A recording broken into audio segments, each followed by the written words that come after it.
O cinema brasileiro já completou 100 anos. Quem faz cinema sabe que faz parte de uma tribo, aqui ou em qualquer lugar do mundo. Nessa grande tribo universal, nós, mulheres, somos uma tribo à parte.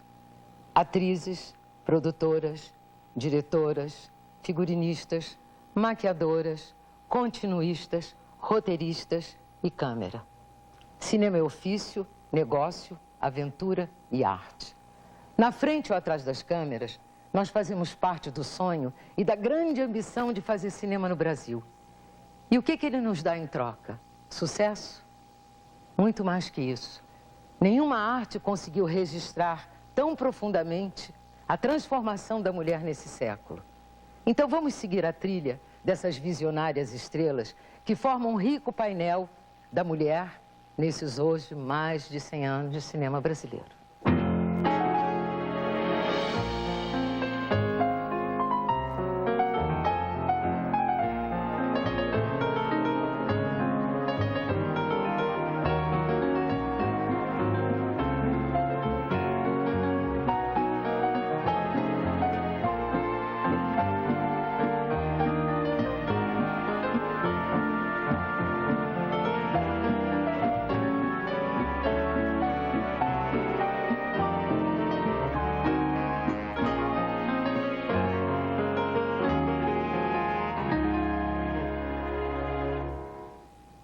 De 1898, quando o italiano Afonso Segreto filmou a entrada da Baía de Guanabara a bordo de um navio, até 1908, data dos nossos primeiros filmes de ficção, atravessamos uma década sem que a presença feminina se fizesse notar. A situação não mudou muito nos anos seguintes. Temos apenas registros de cenas familiares, cenas de rua, solenidades e festividades públicas feitas por cinegrafistas amadores ou profissionais que constituem um registro precioso da imagem da mulher nesse período. Em 1908, foram realizados no Brasil os primeiros filmes de enredo. Pena que não se saiba quem teria tido o privilégio de entrar para a história como a primeira atriz brasileira. O primeiro filme de ficção brasileiro de que se tem notícia é a comédia Nhô Anastácio Chegou de Viagem, exibido no Rio de Janeiro em junho de 1908, dirigido e interpretado por uma figura muito atuante na cena teatral brasileira, o ator e diretor José Gonçalves Leonardo. Narrava as peripécias de um caipira no Rio de Janeiro. De acordo com uma sinopse do enredo localizado em jornais, havia no filme duas personagens femininas, uma cantora, por quem o matuto se apaixonava, e a esposa, que aparecia no final para estragar tudo. Pela ordem de entrada em cena, a cantora seria nossa primeira atriz. Outros filmes realizados na mesma época também não chegaram a projetar nenhuma atriz. Eram baseados em fatos verídicos e não duravam mais do que poucos minutos. Filmes como Os Estranguladores, O Crime da Mala, A Mala Sinistra, com enredos que não favoreciam os personagens femininos. Alguns eram inteiramente protagonizados por homens. O aparecimento desses filmes não chegou a arranhar o domínio que o filme estrangeiro já tinha no nosso mercado. O imaginário brasileiro era povoado pelas atrizes que aqui chegavam nos filmes da Pathé, da Gaumont, da Biograph, da Nordis e de outras companhias. Nessa época, começaram a surgir os fãs de cinema, que passaram a cultuar as atrizes como deusas. Eram elas Asta Nielsen, Francesca Bertini, Miss Tonguette, Pina Menichelli, Mae March, Blanche Sweet e Carol Dempster. O culto às divas era um fenômeno conhecido nosso desde o século anterior. Trupes estrangeiras de teatro nos deleitavam com as enigmáticas Sarah Bernard e Eleonora Duse. Foi no teatro musical que nossos primeiros filmes de ficção foram buscar as mulheres que encarnaram as primeiras heroínas das telas. Iniciou-se o famoso ciclo dos filmes cantantes. Nossos produtores, que também eram donos dos cinemas, começaram a levar para as telas as operetas, revistas de atualidades e outros gêneros musicais que faziam sucesso nos palcos do país. Até aí nada de novo. Os europeus faziam o mesmo desde o início do cinema. Mas alguém, dizem que foi o empresário espanhol Francisco Serrador, teve a ideia de sonorizar de forma bastante peculiar esses filmes ditos musicais. Ele colocava os atores e cantores atrás das telas para entonar as falas e canções ao vivo, procurando um sincronismo com os movimentos labiais ou a mímica dos intérpretes. Operetas famosas como A Viúva Alegre, O Conde de Luxemburgo, A Gueixa, Sonho de Valsa e outras encenadas nos palcos teatrais eram logo filmadas e exibidas com grande sucesso. O gênero dos cantantes se sofisticou e apareceram as revistas de atualidades com argumento original. O exemplo mais importante foi Paz e Amor, produzido em 1910, que ficou 1 ano em cartaz. O fim do ciclo dos cantantes em 1911 coincidiu com o fortalecimento do cinema americano em nosso mercado, que passou a ocupar o lugar do cinema europeu. Nossos fãs de cinema passaram a admirar as grandes musas do recém-criado Star System americano. Mary Pickford, Lillian Gish, Grace Kunat, Pearl White, Mabel Normand e Ted Abara. Apenas surgiu o cinema no Brasil, surgiram também os cinéfilos, né? Mais tarde chamados fãs. Houve um grande interesse, evidentemente, pelas estrelas americanas e inicialmente pelas dinamarquesas, italianas, que o mercado era mais dominado pelas produções desses países, né? Mas quando aparece o cinema brasileiro, publicações como Palcos e Telas, Cena Muda, Para Todos e posteriormente Cinearte começaram a dar apoio ao cinema brasileiro. E surgiram os fãs das nossas atrizes, né? De 1914 até 1922, houve uma espécie de ciclo de adaptações de obras da literatura brasileira. Inocência, O Caçador de Diamantes, Iracema, O Guarani, O Mulato, O Garimpeiro, Luciola. Embora muitas das atrizes desses filmes tivessem ainda uma origem teatral, havia lugar para aquelas que não tinham experiência dramática anterior e que viam no cinema a oportunidade de iniciar uma carreira nova, desde que tivesse um certo talento para posar para a câmera. Na verdade, foi nessa época que a ideia de fotogenia passou a determinar a seleção de atrizes. Aurora Fúlgida, protagonista de Luciola, foi o grande destaque de 1917. O filme causou sensação por seu conteúdo erótico e Aurora conquistou um grande número de fãs. Outro fenômeno fugaz foi Miss Ray, protagonista do curioso erótico Le Film du Diable, brasileiríssimo, apesar do título. Ao que consta, esse foi o primeiro nu de uma atriz do cinema brasileiro. Isso em 1916. 2 anos depois, em 1919, a portuguesa Otília Amorim também apareceu nua em Alma Sertaneja, de Luiz de Barros, ou melhor, Lulu de Barros, diretor de mais de uma centena de filmes.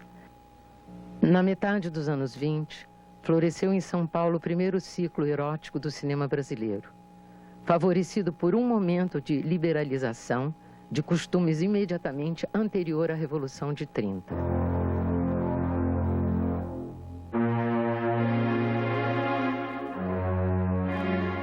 Filmes como Morfina,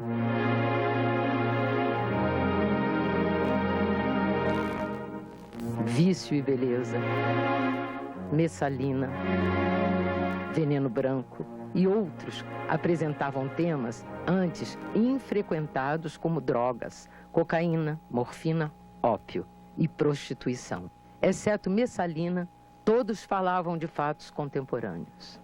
Na verdade, nossas atrizes só se firmaram enquanto estrelas nos anos 20. Antes disso, os nomes das atrizes nem sempre constavam dos créditos dos filmes. Tudo era feito na base do improviso e os estúdios de filmagem eram literalmente montados em fundos de quintal. Foi assim em Brasa Dormida, de Humberto Mauro, O Segredo do Corcunda, de João Cipriano,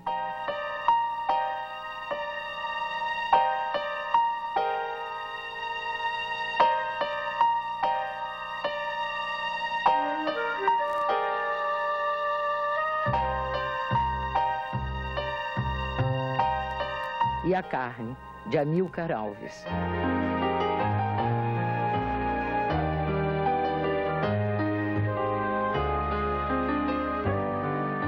Lulu de Barros conta, em suas memórias, que seu primeiro filme, uma adaptação de A Viuvinha de José de Alencar, foi estrelado por ele próprio, sua mulher e o motorista do pai.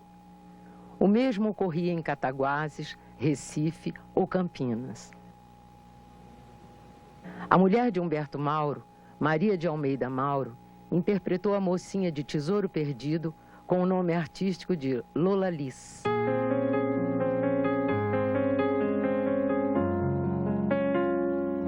Almeri Esteves interpretou a mocinha do A Itaré da Praia.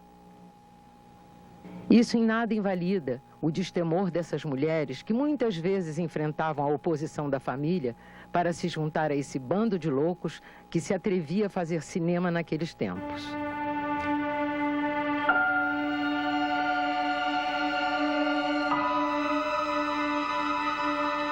Essas atrizes envolvidas em filmes de produção familiar extrapolavam suas funções. Almeri Esteves era sócia da Aurora Filmes, do marido Ari Severo.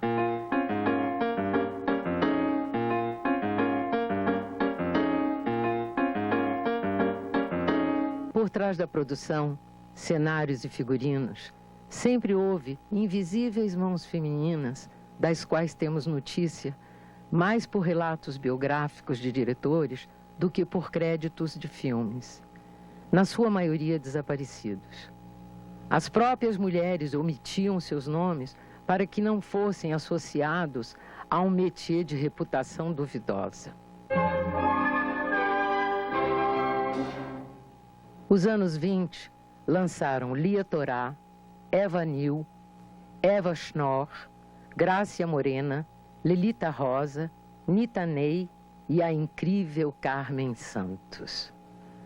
Nossas vamps, flappers e mocinhas dos anos 20. Estrelas?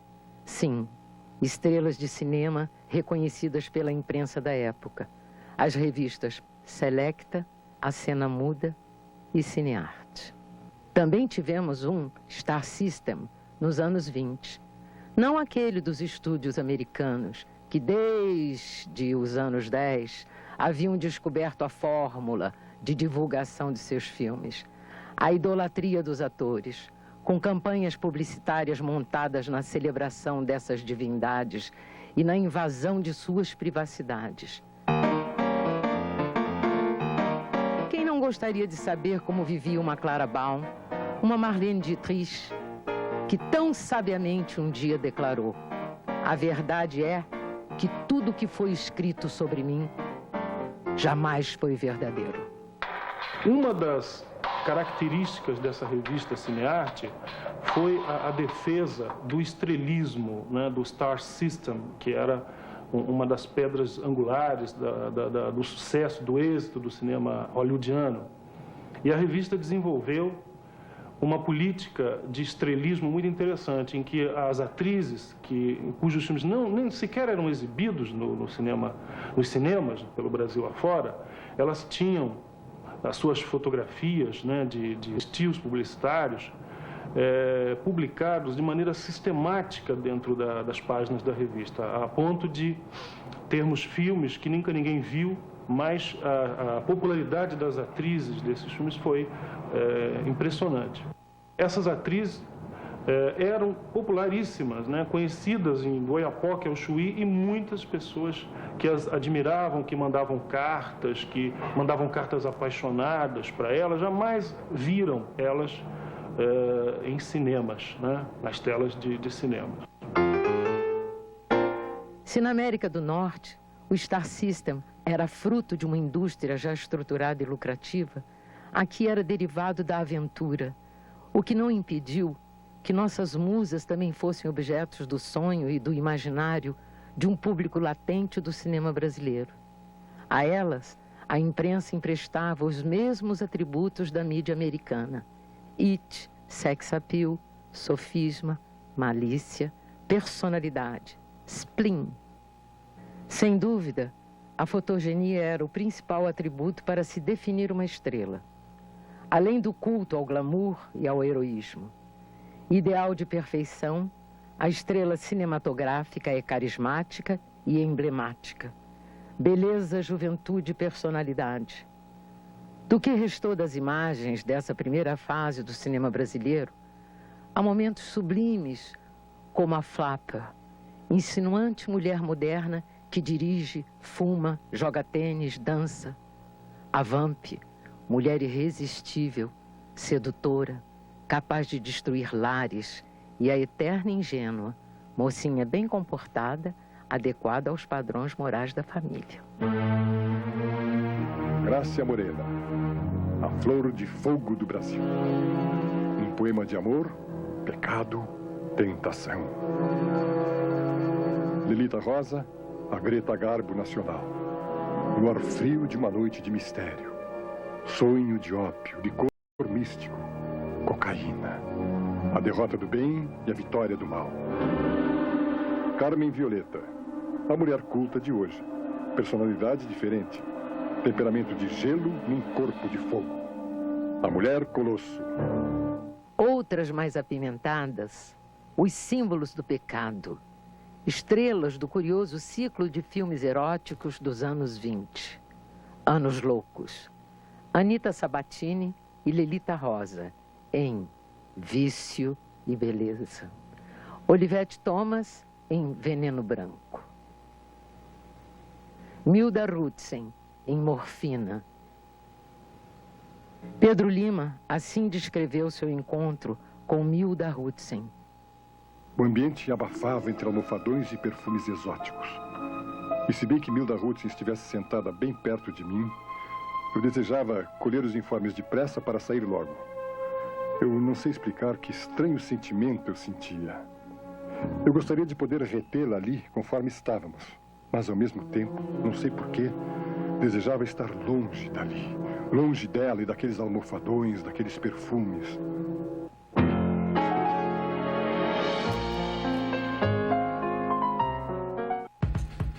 Eu morro de medo de dar entrevista pro Pelé.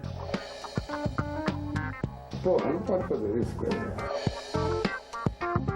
Ô Manga, querido, me dá uma entrevista. Olha, o Manga falou que dá. Pô, mas claro que eu dou. Sim. Vou dar pra quem? Quase Não quer me chamou, pô? Ó, agora eu vou dar pra aquela moça que chegou muito bem. Me conta você. O que você fez na sua mocidade? Eu já tenho tudo, mas eu não vou ter mais. Sem Frescura, estreia da nova temporada com Carlos Manga. 17 de março, 9h30 da noite no Canal Brasil.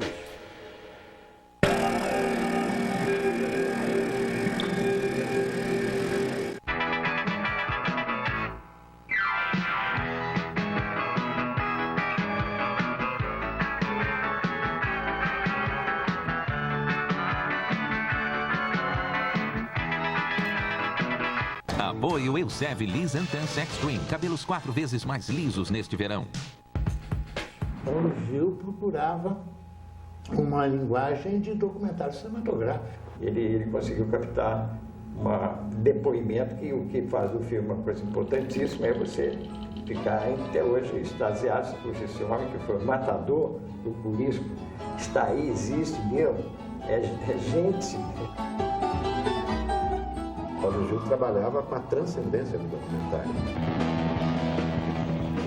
A obra de arte que nós concebíamos era uma obra de arte dentro do coração da realidade do povo brasileiro.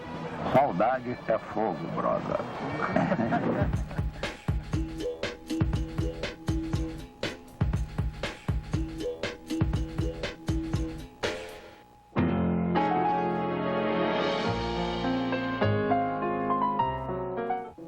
Com essa política de favorecer deliberadamente a promoção do estrelismo, Cinearte procurou contribuir para melhorar o nível dos atores, enfatizando a importância da preparação dramática. Não foi por outra razão que Lia Torá se tornou uma grande exceção nesse período do cinema mudo. Lia Torá foi para os Estados Unidos depois de ter participado de um concurso de fotogenia realizado pela Fox Films, aqui no Brasil, em 1927. Ela rodou mais de uma dezena de filmes até 1931, quando o advento do cinema falado afastou muitos estrangeiros dos estúdios devido à barreira do idioma e o sotaque. Conscientes ou não, nossas estrelas fizeram parte de um movimento para se implantar a indústria de cinema no Brasil.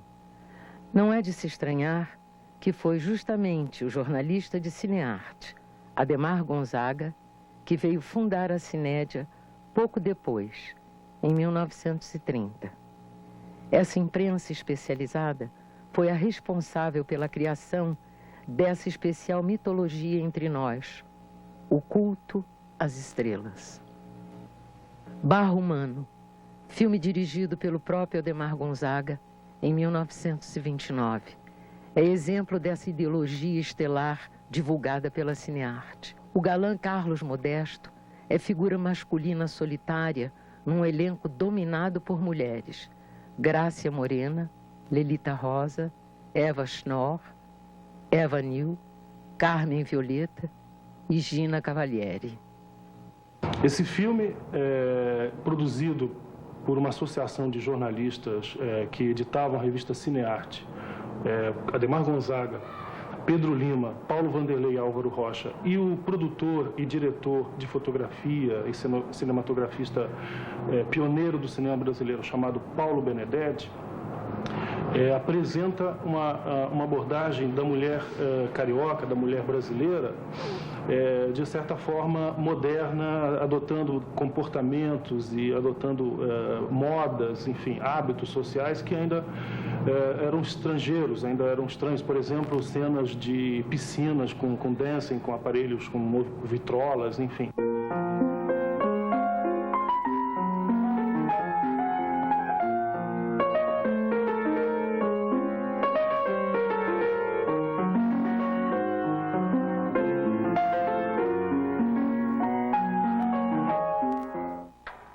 Tem uma portuguesa que veio aqui em 1904. Nasceu em 1904 e mais ou menos com 5 ou 6 anos ela veio para cá. Essa, então, é uma rasa quarteirão. Morreu muito cedo. Ela morreu, acho que por volta de aos 50 anos de idade. O nome dela é Carmen Santos. Nossas atrizes não escapavam à lei dos tipos dominantes na dramaturgia cinematográfica americana. Talvez uma delas tenha conseguido romper essa barreira. Carmen Santos. Numa época em que os tipos fundiam a pessoa da atriz e da personagem representada, Carmen Santos se destacou como mulher independente.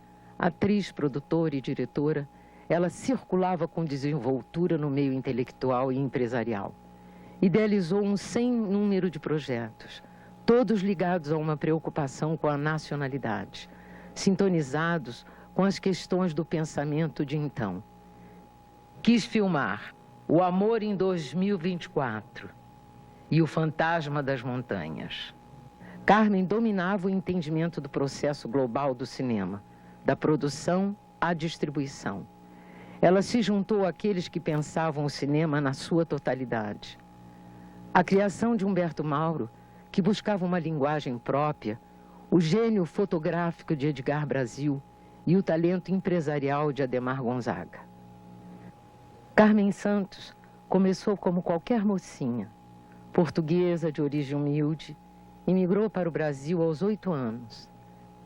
Trabalhava numa chapelaria quando tentou o cinema em 1919 e conseguiu o papel de uma indiazinha em Urutau, do americano William Jansen.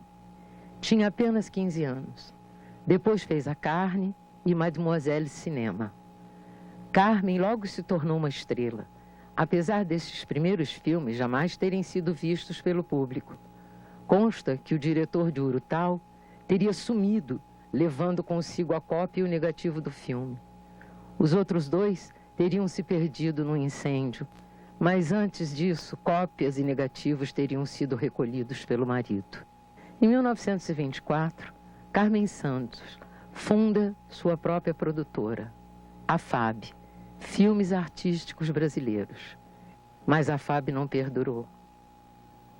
Ela trabalhou em Limite, ela era uma atriz bonita, era uma boa atriz, ela se aventurou a ser produtora,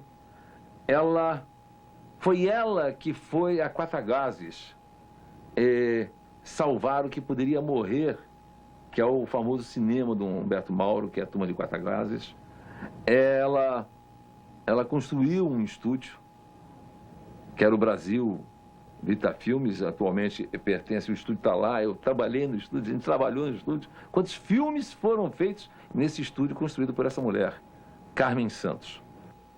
Carmen farejou o talento que brotava em Cataguases e procurou Humberto Mauro para se associar à Febo Filmes. Juntos produziram Sangue Mineiro em 1929. Uma coisa pouco conhecida é a vida sentimental dela, que ocorre quando ela conhece um jovem chamado Antônio Seabra.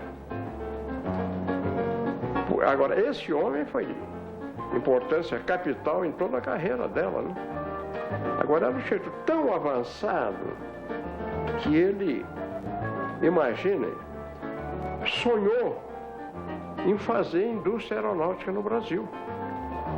Você imagina, cinema e indústria aeronáutica. Em 1930, Carmen fez uma ponta em Limite, de Mário Peixoto.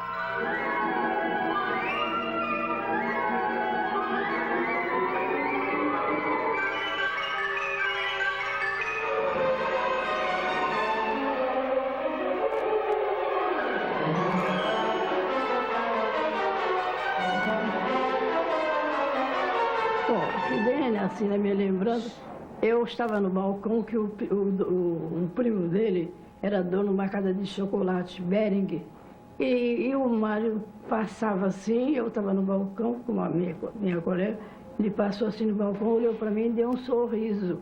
Eu achei graça, né, dele dar um sorriso, aí eu ri também. Aí daqui a pouco eu sou chamada na secretaria, aí eu cheguei lá e ele disse assim, o primo dele, a senhorita gostaria de trabalhar no cinema? Eu disse, meu Deus, o que eu mais gostaria. Mas tem uma coisa, porém, meu irmão não vai deixar. Eu não tenho pai, ele é meu tutor e ele é que manda, né? Mas o filme não tem nada de nada, é um filme que você não vai aparecer nua, você não vai ter beijo, é uma coisa, é um filme de arte muito bonito. E quando eles virem, eles vão gostar. Eles nunca viram o filme. Aí eu cheguei e eles disseram que não. Eu já te falei que eu não quero irmã prostituta. Eu vou ser prostituta? Aí, 18 anos para 19, né? Aí cheguei lá, o Mário ficou sem graça. Aí na terceira vez ele concordou. Carmen pede para Mário escrever um roteiro que a consagre como uma grande atriz. Assim nasceu Onde a Terra Acaba, cujas filmagens foram iniciadas em agosto de 1931. O filme, porém, não foi concluído. Carmen e Mário se desentenderam e as filmagens foram suspensas no final deste mesmo ano. Do material filmado, restou este fragmento que permite avaliar a forte presença dramática de Carmen Santos.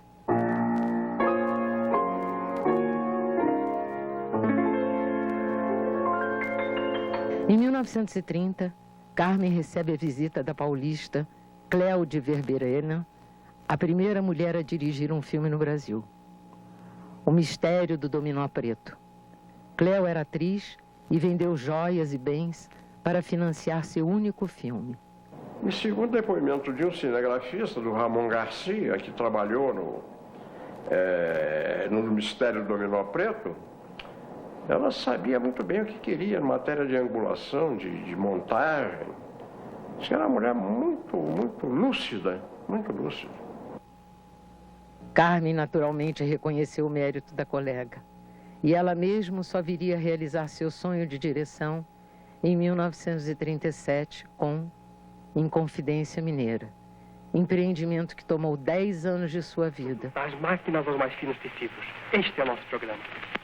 O ouro da nossa mina, Dr. Maciel, deve ser aproveitado na construção de cidades e escolas. Muitas escolas que você deve levantar.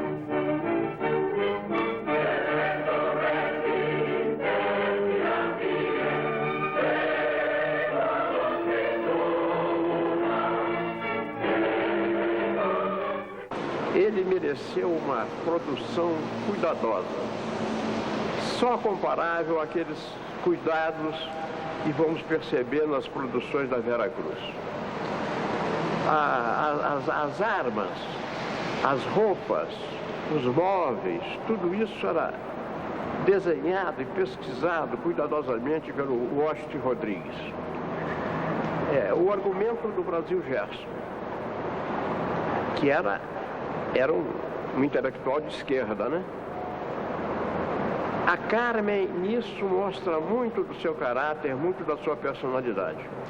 Porque ela, portuguesa de nascimento, faz um filme que é um grito de alerta contra a dominação estrangeira e é um libelo tremendo contra a dominação portuguesa, contra o absolutismo português. Mas Carmen teve uma vida plena, como poucas mulheres e homens de cinema. Sua produtora, a Brasil Vita Filmes, fundada em 1934, produziu Favela de Meus Amores, Cidade Mulher, Inocência, O Rei do Samba e Argila. E como atriz, Carmen jamais se aprisionou a um tipo, pois as amarras não caberiam em sua complexa personalidade de mulher que respirou e viveu para o cinema.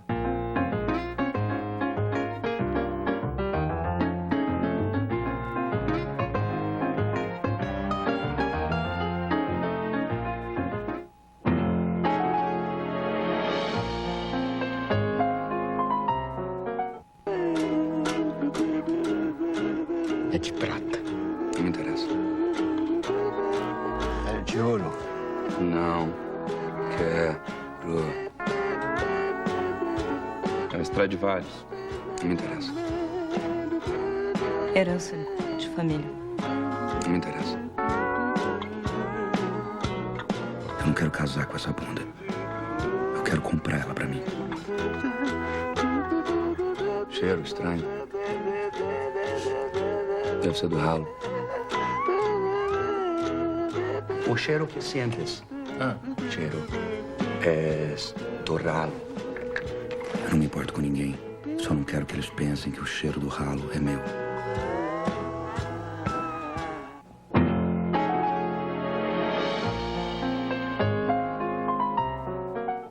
Na fase muda da cinédia, de 1930 a 1933, Lelita Rosa e Carmen Violeta despontaram como as grandes estrelas do estúdio.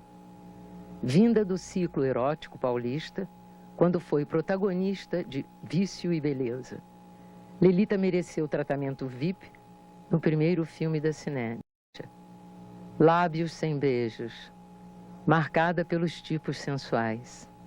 Lelita teve a oportunidade de interpretar uma mocinha apaixonada e virtuosa, mas o erotismo não é esquecido, e ela aparece de camisola e faz poses lâmbidas em algumas cenas. Tinha duas versões de Lábios Sem Beijos, uma inacabada, né? Em que ia trabalhar a Carmen. Mas depois a Carmen fica grávida, o filme para e recomeça com um novo elenco. Quer dizer, a Lelita Rosa no lugar da Carmen. Em 1933, a Cinédia produz um dos seus filmes mais importantes, Ganga Bruta, dirigido por Humberto Mauro, que lançou duas estrelas, Déia Selva e Lu Marival. Apesar da dramaturgia ainda rígida, as performances dessas atrizes já incorporavam uma complexidade maior para os padrões da época.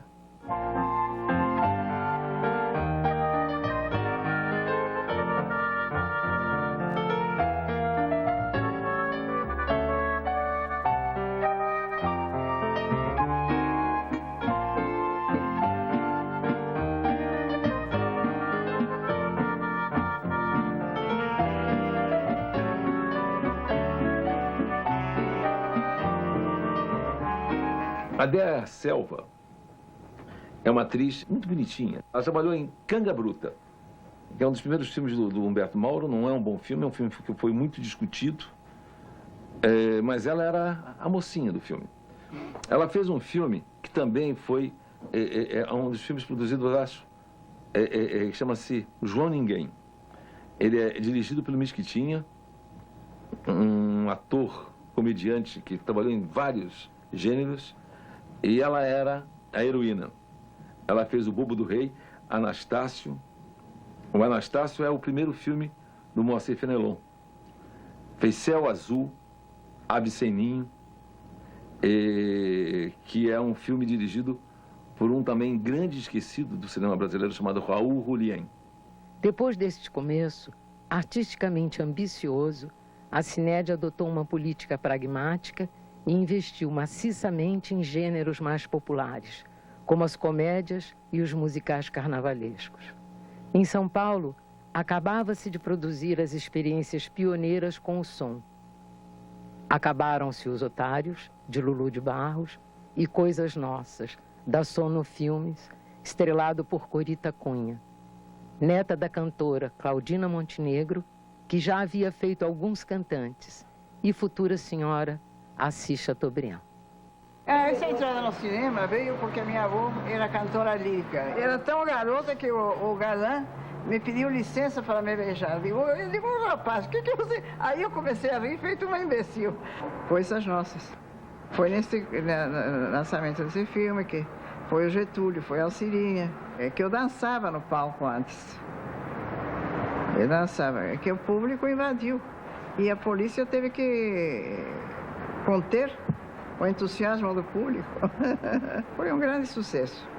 Mas, infelizmente, se queimou e acabaram com Coisas Nossas.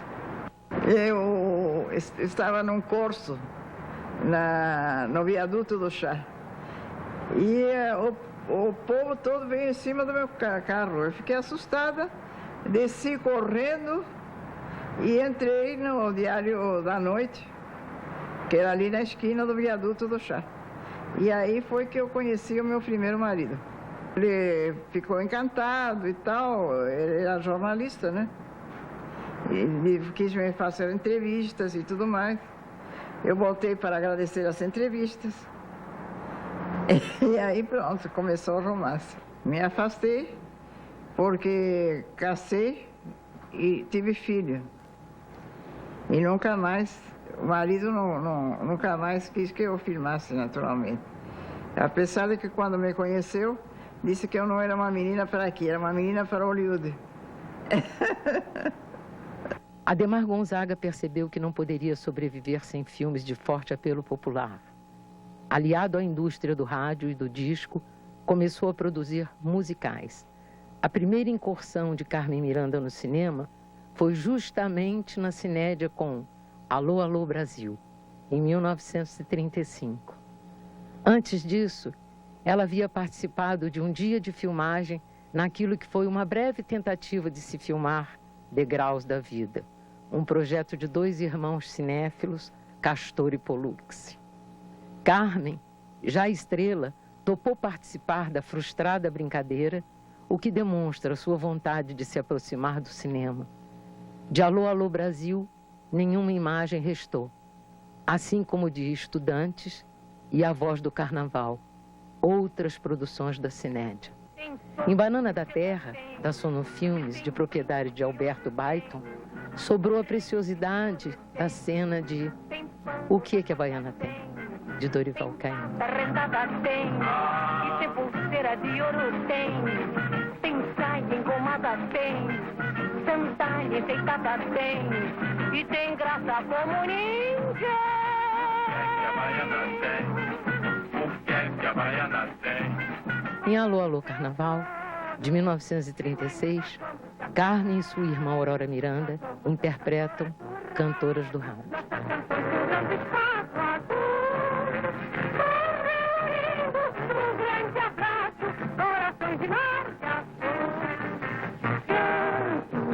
Para se ver mais contente, pois a pintura dos outros é alegria.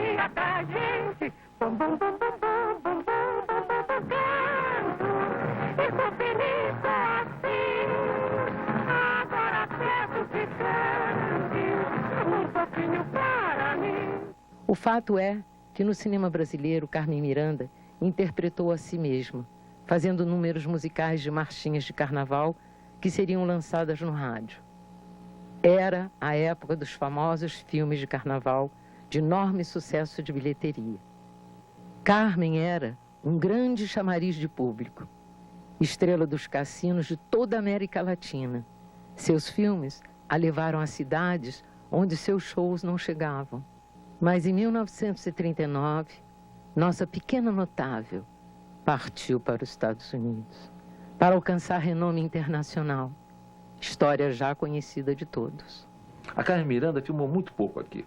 A Carmen Miranda deve ter feito uns 4 ou 5 filmes. Queriam até que ela estrelasse alguns filmes como atriz, mas ela acabou não fazendo apenas pequenas participações. Dercy Gonçalves também fez parte dos quadros da Cinédia em Romance Proibido, Samba em Berlim e Caídos do Céu. Vinda do teatro de revista, na Cinédia, Dercy introduziu nas telas seu estilo debochado, que mais tarde ganharia os palcos e as chanchadas da Atlântida.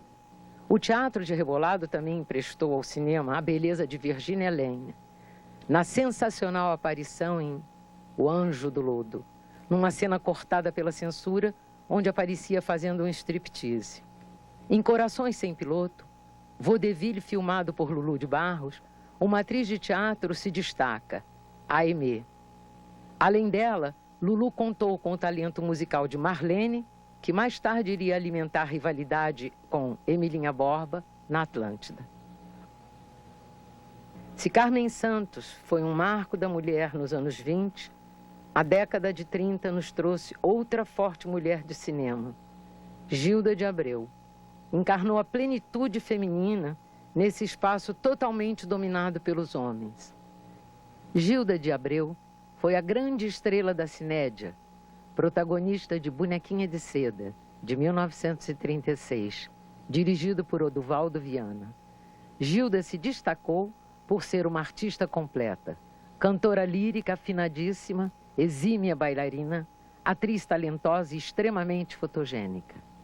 Estava destinada a se tornar uma estrela ainda maior, mas seu segundo filme, Alegria, também dirigido por Oduvaldo, foi interrompido na metade da filmagem, abortando uma promissora carreira de atriz de cinema. Gilda retornaria à Cinédia em 1947, na condição de diretora do maior sucesso de bilheteria do estúdio, O Ébrio, protagonizado por seu marido, o cantor Vicente Celestino. Em 1949, Gilda faz Um Pinguinho de Gente, filme roteirizado e dirigido por ela. Em 1951, funda sua produtora, a ProArt. Produz e dirige Coração Materno. Em quase meio século de cinema, Gilda de Abreu e Carmen Santos foram os grandes destaques femininos da aventura de se fazer filmes. Carmen Santos e Gilda de Abreu foram além do tempo, precursoras. No próximo programa, vamos lembrar as mulheres que alegraram os anos 50. Mulheres que dançavam, cantavam nas grandes estripulias das comédias da Atlântida. Em São Paulo, a Vera Cruz, que trouxe às telas o brilho de Tônia Carreiro, Cacilda Becker e Eliane Lage.